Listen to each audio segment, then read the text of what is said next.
Sri Kuberan TV நேயர்களுக்கு astro KS ஐயங்காரின் பணிவான நமஸ்காரங்கள். ராகு கேது பெயர்ச்சி 2023. ராகு பகவான் 8/10/2023 அன்னைக்கு ராகு பகவானும் கேது பகவான் பெயர்ச்சியார். சோபகிருத்து வருஷம் புரட்டாசி மாதம் 21ஆம் தேதி பெயர்ச்சி நடக்கிறது. மேஷத்திலிருந்து மீனத்திற்கு ராகு பகவானும், அதாவது அஸ்வினி நட்சத்திரம் 1ஆம் பாதத்திலிருந்து ரேவதி நட்சத்திரம் 4ஆம் பாதத்திற்கும், கேது பகவான் துலா ராசியிலிருந்து கன்னியா ராசிக்கும், அதாவது சித்ரா நட்சத்திரம் 3ஆம் பாதத்திலிருந்து சித்ரா நட்சத்திரம் 2ஆம் பாதத்திற்கும் கேது பகவான் பெயர்றார்.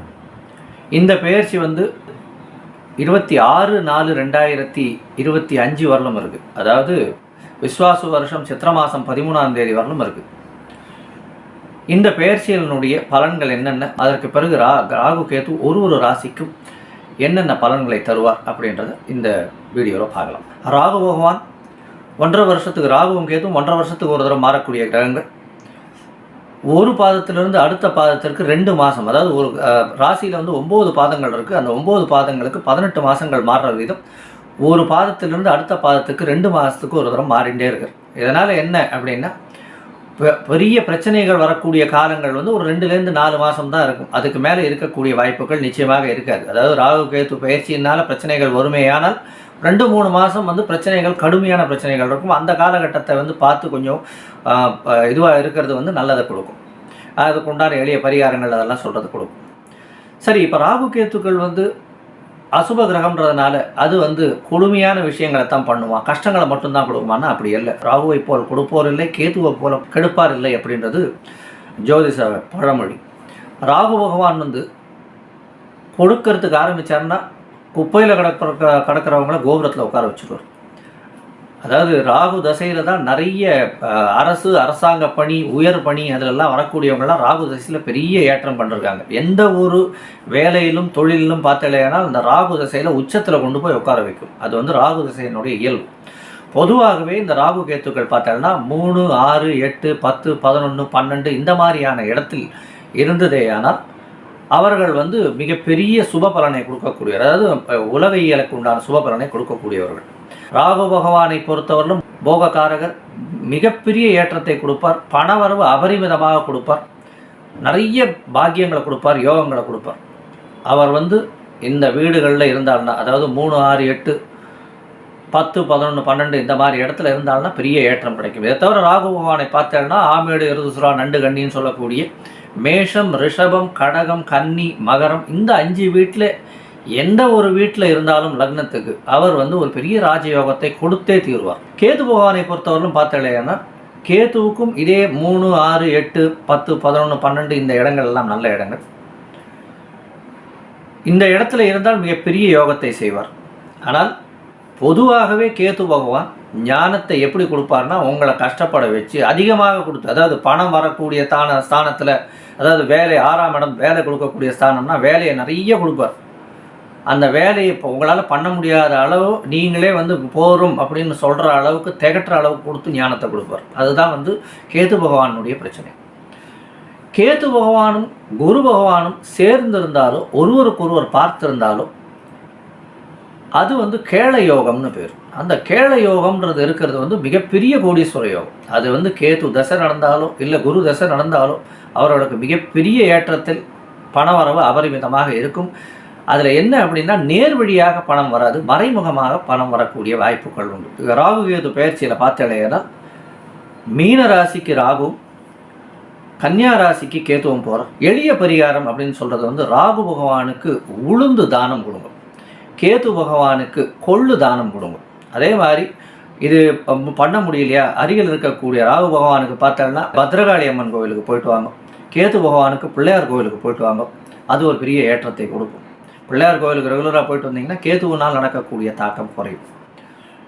இதை தவிர கன்றுகள் வைக்கலாம். என்ன அப்படின்னா, மரக்கன்றுகள் வைக்கிறது அப்படின்னா செங்காலி மரம், அதை தவிர மரக்கன்றில் மருது, புளிய மரம், அது எப்போவுமே கிடைக்கும். ராகு பகவானுக்கு பிரீதி பண்ணணும்னா புளிய மரம் அது எப்போவுமே வைக்கலாம். அதை தவிர செங்காலி மரம் வைக்கலாம். கேது பகவானுக்கு உண்டான மரம் அப்படின்னா ஆலமரம் அது வைக்கலாம். அதை தவிர கொள்ளு செடி, அது வந்து வைக்கலாம். ராகு பகவானுக்கு வந்து கோமேதகம், கேத்துவுக்கும் பார்த்தீங்கன்னா நவரத்ன கற்களில் வந்து கோமேதகம், வைடூரியமும் சொல்லியிருப்பா. இது வந்து அதாவது வைடூரியம் வந்து கேது பகவானுக்கும் ராகு பகவானுக்கு கோமேதகம் வாங்கி போடுறது ரொம்ப பெரிய விசேஷம். இந்த ராகு கேத்துகளின் பார்வை அப்படின்னு சொல்லக்கூடியது எல்லா கிரகங்களுக்குமே 180 பாகை, அதாவது 7ஆம் இடம் பார்க்கக்கூடியது. ராகு கேத்துவுக்கு வந்து 3ஆம் பார்வையும் 11ஆம் பார்வையும் சிறப்பான பார்வைகள் உண்டு. அதனால் வந்து ராகு கேத்துகள் பார்க்கிற இடத்திலிருந்து இருக்கக்கூடிய கிரகங்களின் செயல்களையும் எடுத்து செய்யக்கூடிய வல்லமை பெற்றது. இப்போ ராகு பகவானுக்கும் கேது பகவானுக்கும் பார்த்தேன்னா திருநாகேஸ்வரம், காளஹஸ்தி, கீழ்பெரும்பள்ளம் இந்த மாதிரியான இடத்துல வந்து ராகு கேத்துவுக்கு உண்டான ஸ்தலங்களாக கருதப்படுறது. பொதுவாகவே வந்து ராகு கேத்துக்கள் வந்து திருமண தோஷங்கள் கொடுக்கும். அதை தவிர வந்து பேச்சில் பிரச்சனைகளை கொடுக்கும். இருந்தாலும் ராகு பகவான் வந்து நிறைய யோகங்களை கொடுக்குறார். அபரிமிதமான ராஜயோகங்களை கொடுக்குறார், விபரீத ராஜயோகங்களை கொடுக்குறார். அதை தவிர வந்து பர்வத யோகம், மகாசக்தி யோகம், சாம்ராஜ்ய யோகம், அதை தவிர அஷ்டலட்சுமி யோகம் இதெல்லாம் வந்து ராகு பகவானுக்கு உண்டானது. கேது பகவானுக்கு உண்டானது வந்து கேள யோகம், அது வந்து கேது பகவானுக்கு உண்டானது. இப்போ ஒரு ராசியா மேஷம் முதல் மீனம் வரை உண்டான ராசிக்கு எப்படி இருக்கு அப்படின்றத பார்க்கலாம். அதற்கு முன்னாடி என்னுடைய மொபைல் நம்பர் கீழே ஸ்க்ராலிங்ல போயிட்டு இருக்கும். உங்களுக்கு அஸ்ட்ராலஜிக்கல் கன்சல்ட் தேவைப்பட்டதுன்னா எனக்கு ஃபோன் பண்ணுங்க. இந்த ராகு கேது பயிற்சியில பார்த்தேன்னா நடுவில் 2 குரு பயிற்சி வருது. அதாவது 2024ஆம் வருஷம், அதற்கு பிறகு 2025ஆம் வருஷம் ஆகிறதுக்கு முன்னாடி வந்து உங்களுக்கு ராகு கேது பயிற்சி வந்துடுறது. இந்த காலகட்டத்தை வச்சுட்டு மேஷம் முதல் மீனம் வரை 2023 ராகு கேது பயிற்சியின் நிலை என்ன அப்படின்றத பார்க்கலாம். கன்னி, உத்தரம், ஹஸ்தம், சித்திரை இந்த 3 நட்சத்திரம் 9 பாதங்களை கொண்ட ராசி. ராசியின் அதிபதி அப்படின்னு சொல்லக்கூடியவர் வந்து புத பகவான். பொதுவாகவே இந்த கன்னி ராசி, மிதுன ராசிக்காரர்களுக்கெல்லாம் வந்து ராகு கேது மிகப்பெரிய ஏற்றமான ஒரு விஷயத்தை கொடுப்பார். திடீரென்று பணயோகத்தை கொடுப்பார். ராகு கேத்துக்கள் பயிற்சி யாரதெல்லாம் அவளுக்கு வந்து ரொம்ப பெரிய ஏற்றத்தை கொடுக்கும். எப்போவுமே ராகு கேத்துவனுடைய நட்பு நண்பர்கள் அப்படின்னு சொல்லக்கூடியவர்கள் இந்த மிதுன கன்னியா ராசிக்காரர்கள். ஏன்னா அவர்கள் வந்து சுக்கிரனுடைய அணியில் வர்றதுனாலையும் புத பகவான் அறிவு கூர்மை அதிகமாக இருக்கிறதுனாலையும் ராகுவும் வந்து புதனும் சேர்ந்து வரக்கூடிய காலகட்டத்தில் உங்களுக்கு வந்து அனலிட்டிக்கல் கெப்பாசிட்டி ஏறும். ஷேர் மார்க்கெட்டில் திடீர்னு ஒரு பணம் வரும். அதாவது யோசிக்க முடியாத அளவுக்கு பெரிய கோடீஸ்வர நிலையை அடையக்கூடிய வாய்ப்புகள் உண்டு. சமசப்தமத்தில் வந்து ராகு பகவானும் கேது பகவான் உங்களுடைய ராசியிலையும் இப்போ 2023 8ஆம் மாதம், அதாவது 10ஆம் மாதம் 8ஆம் தேதி மாறுறார். இந்த காலகட்டத்தில் பார்த்தேன்னா ராகு பகவான் 7ஆம் இடத்துல உங்களுக்கு இருக்கிற 7ஆம் இடத்துல குருவினுடைய வேலையை எடுத்து செய்யணும். குரு வந்து சப்தமாதிபதி. இந்த ராசிக்காரர்களுக்கு பார்த்தேனால் புத பகவானுக்கு 7ஆம் இடத்துல இருக்கக்கூடிய ராகு வெளிநாட்டு தொடர்பை ஏற்படுத்தி கொடுப்பார். வெளியூர் வெளிமாநிலம் செல்லக்கூடிய வாய்ப்பை கொடுப்பார். வெளிநாடு கண்டிப்பாக இந்த வருஷம் டிசம்பருக்கு மேலே வந்து அவள் வெளிநாடு போயே தீரணும். அதாவது இப்போது 10ஆம் மாதத்துக்கு மேலே பார்த்தேனால் அவளுக்கு ஒரு பெரிய ஏற்றம் வரும். அதற்கு பிறகு வந்து சனி பகவானும் மாறுறார். அது 6ஆம் இடத்துக்கு போகிறார். பெரிய ஏற்றத்தை கொடுக்க போகிறார். உங்களுக்கு புதிய வேலை கிடைக்கக்கூடிய வாய்ப்புகளும் உண்டு. 7ஆம் இடத்தில் இருக்கக்கூடிய ராகு பகவானை பொறுத்தவரையிலும் எதிர்பாலினத்தவர் மூலியமாக நல்ல ஒரு ஏற்றம் கிடைக்கக்கூடிய இந்த ராகு கேத்து பயிற்சி அமையிறது. பார்ட்னர்ஷிப் பிஸ்னஸில் நல்ல ஒரு ஏற்றம் இருக்கும். ஃப்ரெண்ட்ஸு மூலியமாக பணம் வந்து நிறைய வரக்கூடிய வாய்ப்பு உண்டு. இருந்தாலும் செலவுகளும் அதற்கு ஈக்குவலண்ட்டாக இருக்கும். கவலைப்பட தேவையில்லை. ரொம்ப ஃப்ளாஷியாக செலவு பண்ணுவீங்க. அதை தவிர திடீர்னு உங்களுடைய புகழ், அந்தஸ்து, கௌரவம்லாம் ஏறக்கூடிய வாய்ப்புகள் நிச்சயமாக உண்டு. உங்களுடைய ராசிக்கு சமசப்தமத்தில் இருக்கக்கூடிய ராகு பகவான் உங்களுடைய ராசிக்கு அதாவது 9ஆம் இடம் அப்படின்னு சொல்லக்கூடிய ரிஷபத்தையும், அதை தவிர வந்து 5ஆம் இடம்னு சொல்லக்கூடிய மகரத்தையும் பார்க்குறார். இது வந்து இதனால் என்ன ஆகும் அப்படின்னா உங்களுடைய பதவி, புகழ், அந்தஸ்து, கௌரவம் இதெல்லாம் நல்ல ஒரு ஏற்றம் கிடைக்கும். குழந்தைகள் மூலியமாக நல்ல ஒரு என்ன சொல்கிறது, ஒரு நல்ல ஒரு ஐடென்டிட்டி உங்களுக்கு கிடைக்கக்கூடிய வாய்ப்புகள் உண்டு. வெளியூர் வெளிநாடு போகக்கூடிய வாய்ப்புகள் நிச்சயமாக இருக்கும். படிப்புக்குன்னு ட்ரை பண்ணுறவாளுக்கு வீட்டை விட்டு வெளியில் பிரிந்து செல்லக்கூடிய கட்டாயம் நிச்சயமாக ஏற்படும். சரி, இப்போ கேது பகவானை பற்றி பார்ப்போம். கேது பகவானை பற்றி பார்ப்போமே ஆனால் அவர் வந்து உங்களுடைய ராசியிலே இருக்கிறதுனால உடல்நிலையில் சற்று தொய்வை கொடுப்பார். இது வந்து எவ்வளோ நாள் வரைக்கும்னா அடுத்த ஏப்ரல் மே வரலும் இருக்கும். ஏன்னா குரு பகவான் உங்களுடைய ராசியை பார்க்கல, சுபர்களுடைய பார்வையும் இல்லை. அதனால் வந்து கேது பகவான் தனித்து இருக்கிறதுனால கண்டிப்பாக வந்து உங்களுடைய உடல்நிலையில் சற்று செட்பேக் இருக்கக்கூடிய வாய்ப்புகள் நிச்சயமாக உண்டு. உடல்நிலையை ஜாகிரதமாக கண்காணிப்பாக பார்த்துக்கிறது ரொம்பவும் நல்லது. உங்களுடைய ராசிக்கு பார்த்தலையானால் கேது பகவான் மனசை கொஞ்சம் குழப்புவார், மனசில் கிளேசத்தை ஏற்படுத்துவார், ஸ்ட்ரெஸ்ஸு கொஞ்சம் அதிகமாக ஏற்படுத்துவார், மனசில் குழப்பத்தை கொஞ்சம் அதிகமாக ஏற்படுத்தக்கூடிய காலகட்டமாக இருக்கும் கேது பகவான் மூலியமாக.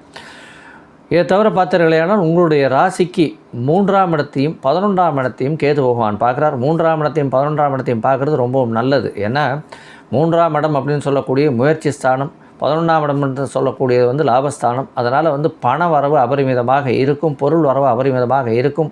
புதுசாக பதவி புகழ் அந்தஸ்து ஏற்கனவே சொன்ன மாதிரி ராகுவினுடைய இதுனால இருக்கும். உங்களுடைய முயற்சிகள் அனைத்தும் வெற்றி பெறும், கவலைப்பட தேவையில்லை. தவிர பார்த்தீர்கள்னா 11ஆம் இடத்தை வந்து கேது பகவான் பார்க்கறதன் மூலியமாக பண வரவு அபரிமிதமாக இருக்கும். மூத்த சகோதரர் மூலியமாக நல்ல ஒரு ஏற்றம் கிடைக்கும். மூத்த சகோதரிகள் மூலியமாக ஒரு நல்ல ஏற்றம் இருக்கும். இருந்தாலும் பேச்சில் கொஞ்சம் கவனம் தேவை. உங்களுடைய ராசிக்கு பார்த்தாலேயானால் ராகு பகவானை பொறுத்தவரையிலும் நல்ல ஏற்றத்தை கொடுக்க போகிறார். சமசப்தமத்தில் இருக்கார், நல்ல ஒரு ஏற்றத்தை கொடுக்க போகிறார், கவலைப்பட தேவையில்லை. பண வரவு அபரிமிதமாக இருக்கும். வெளியூர் வெளிமாநிலம் வெளிநாடு பிரயாணங்கள் போகக்கூடிய வாய்ப்புகள் நிச்சயமாக இருக்கும். எதிர்பாலினத்தவர் மூலியமாக நல்ல ஒரு ஏற்றம் இருக்கும். பார்ட்னர்ஷிப் பிஸ்னஸில் திடீர் பண வரவு அபரிமிதமாக இருக்கும். ஷேர் மார்க்கெட்டு, மறைந்த இடம், இந்த மாதிரியான விஷயங்கள் நல்ல ஒரு ஏற்றம் இருக்கும். கம்ப்யூட்டர் சாஃப்ட்வேர் ஹார்ட்வேர் பண்ணுறவங்க, ஃபிலிம் இண்டஸ்ட்ரியில் வந்து இந்த டெக்னீஷியன்ஸு, அதை தவிர வந்து இந்த இன்ஸ்ட்ருமெண்ட்ஸு வாசிக்கிறவங்க, இவங்களுக்கெல்லாம் வந்து திடீர் பணம் வரக்கூடிய வாய்ப்புகள் நிச்சயமாக இருக்கும். உங்களுடைய ராசிக்கு பார்த்தோம்னா கேது பகவான் ராசியிலேயே இருக்கிறது உடல் நலத்தில் பிரச்சனையை கொடுப்பார். அதனால் வந்து கேது பகவானுக்கு உண்டான பிரீத்தியை பண்ணுறது ரொம்பவும் நல்லது. கீழ்பெரும்பள்ளம் போயிட்டு வாங்கோ, அது வந்து உங்களுக்கு வந்து ஒரு ஏற்றத்தை கொடுக்கும். அதை தவிர பார்த்தீர்களேனால் அருகில் இருக்கக்கூடிய விநாயகரை போய் சேவிச்சுட்டு வாங்க. டெய்லி விநாயகரை போய் சேவிச்சுட்டு அவருக்கு ஒரு அருகம்புல் மாலை போட்டு வர்றது நல்லது. அதை தவிர வந்து இந்த வைடூரிய கல் இருந்ததுன்னா அதை வந்து ஒழுங்காக பார்த்து ஒரு பயிற்சி பெற்ற கடையில், அதை தவிர ஜெமாலஜிஸ்ட்டுக்கிட்டையும் கேட்டு அதற்கப்புறம் போட்டுக்கோங்க. வைடூரியம் போடுறது அதெல்லாம் வந்து ஜாகிரதையாக போடணும், கேட்டுட்டு போடுறது ரொம்பவும் நல்லது. உங்களுடைய ராசிக்கு பார்த்தேனால் இப்போ பொதுவாகவே இந்த ராகுகேது பயிற்சியானது நல்ல ஒரு ஏற்றத்தை கொடுக்க போகிறது. அருகில் இருக்கக்கூடிய ராமானுஜர் ஸ்ரீபெரும்புதூரில் ராமானுஜர் சன்னதியை போய் சேவிச்சுட்டு வாங்க. ஒவ்வொரு திருவாதிரை நட்சத்திரத்துலையும் போய் சேவிச்சுட்டு வாங்க. அவரும் வந்து ராகு கேத்துவினுடைய இதுக்கு வந்து சேவிக்கிறதன் மூலியமாக, ஏன்னா அவர் திருவாதிரை நட்சத்திரம், சேவிச்சுட்டு வர்றது மூலியமாக ராகு கேத்துவின் தோஷங்கள் நிச்சயமாக நீங்கும் அப்படின்னு நம்பப்படுகிறது. அதுபடியே பண்ணின்னு இருக்கா. அதனால் ராமானுஜரை போய் சேவிச்சுட்டு வர்றது நல்ல ஒரு ஏற்றத்தையும் மாற்றத்தையும் உங்களுடைய வாழ்வில் கொடுக்கும். இந்த ராகு கேத்து பயிற்சி கன்னியா ராசிக்காரர்களுக்கு ஒரு பெரிய ஏற்றத்தை கொடுக்கும். இருந்தாலும் உடல் நலத்தில் சற்று கவனமாக இருக்க வேண்டிய காலகட்டமாக இருக்கும். ஸ்ரீ குபேரன் டிவியை பார்த்தமைக்கு நன்றிகள். மேலும் இது போன்ற தகவல்களை தெரிந்து கொள்ள ஸ்ரீ குபேரன் டிவியை சப்ஸ்கிரைப் செய்யுங்கள். மறக்காமல் பெல் ஐக்கானை கிளிக் செய்யுங்கள்.